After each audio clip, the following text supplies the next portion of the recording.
போர் அடிக்குதா? உன்னை நம்பி 15 பிள்ளைய கொடுத்துருக்கேன்டி. எனக்கு புள்ளையே வேணாண்டி. ஆள ஒரு சாமி. 15 நாள் தான் ஆச்சு, இன்னும் 30 நாள் இருக்கு. ஒழுங்கா மூடிட்டு இரு. என்னால முடியலடி, ப்ளீஸ். என்னடி பிரச்சனை உனக்கு? புள்ளையா இதெல்லாம்? ஒன்னு அங்க ஓடுது, ஒன்னு இங்க ஓடுது. என் பேச்ச கேட்கவே மாட்டேங்குது.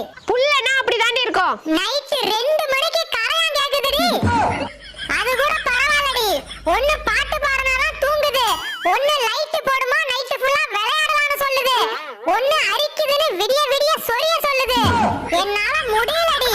ஒரே நலியா இருக்கு. நலியா இருக்கா? இப்ப ஏன் வலி புரியுதா? என்னடி